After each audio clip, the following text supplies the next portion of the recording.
Bentuk badan dari pocong anak ini memiliki tinggi yang pendek dan wajah atau tampangnya terlihat dengan jelas.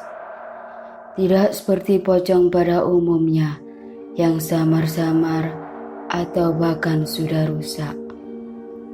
Pocong anak-anak ini memiliki sifat pemalu dan tidak aktif. Mereka jarang sekali mau menampakkan dirinya pada situasi tertentu, karena kebiasaan mereka selalu mengikuti pocong dewasa yang kebanyakan adalah orang tuanya.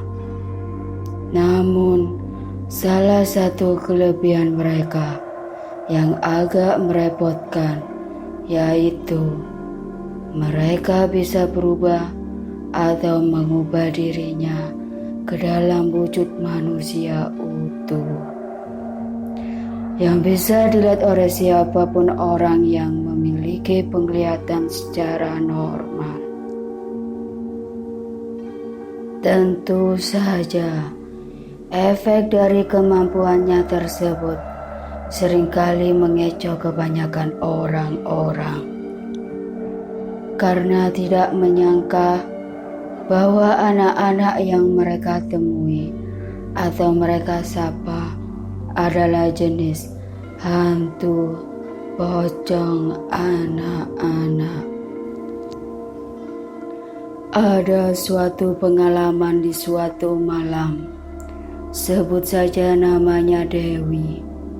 Ia sedang melakukan perjalanan dari kota menuju desa asalnya untuk bertemu dengan orang tua Dewi.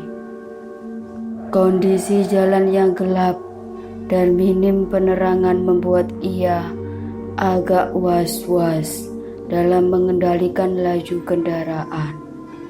Tapi di tengah perjalanan setelah Dewi melewati perkampungan dan mulai masuk ke daerah hutan pegunungan, ia melihat seorang laki-laki sedang berdiri di pinggir jalan, seperti tidak mengerti arah jalan atau tersesat. Anehnya, di sini Dewi tidak berpikiran negatif akan hal tersebut. Dewi memberhentikan mobil, lalu menanyakan ke anak kecil tersebut tentang alamat rumahnya, yang mungkin saja dia terpisah dari orang tuanya. Anak kecil itu hanya mengacungkan jarinya menunjuk ke arah perkampungan yang sebelumnya Dewi lewati. Dewi berpikir mungkin tidak masalah jika ia harus putar balik, karena Dewi tentu akan merasa bersalah jika meninggalkan seorang anak sendirian di jalanan yang sepi pada malam hari. Di dalam mobil, Dewi sempat mengajak bicara ke anak tersebut. Namun, pertanyaannya selalu tidak mendapat jawaban. Dewi hanya berprasangka baik bahwa mungkin anak tersebut sedang kebingungan dan lelah. Saat anak kecil itu duduk di dalam, sebenarnya Dewi agak merasa kalau perasaannya gelisah dan tidak tenang. Berkali-kali ia melihat kaca spion mobilnya. Lama-kelamaan hatinya mulai deg-degan, dan untuk kesekian kalinya ia menengok ke spion. Betapa kagetnya Dewi melihat sosok dua pocong dewasa yang sedang melayang persis di belakang mobilnya. Karena saking paniknya, Dewi saat melihat sosok tersebut, spontan ia langsung mengencangkan laju mobilnya.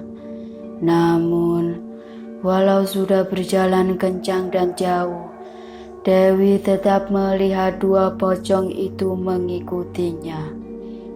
Ia merasa bahwa kedua pocong tersebut mungkin ada hubungannya dengan anak kecil yang sedang duduk di mobilnya tersebut. Akhirnya, Dewi memberanikan diri.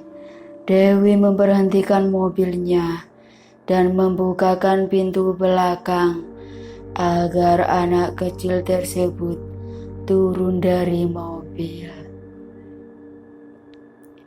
Walaupun Dewi membukakan pintu belakang mobil dengan tidak berkata-kata apapun sambil tangan dan kakinya gemeteran, anak kecil itu keluar dengan sendirinya. Benar saja, saat Dewi sudah beranjak pergi, meninggalkan anak kecil tersebut, Dewi melihat sosoknya berubah menjadi pocong bertubuh anak-anak, termasuk dengan 2 pocong dewasa yang mengikutinya.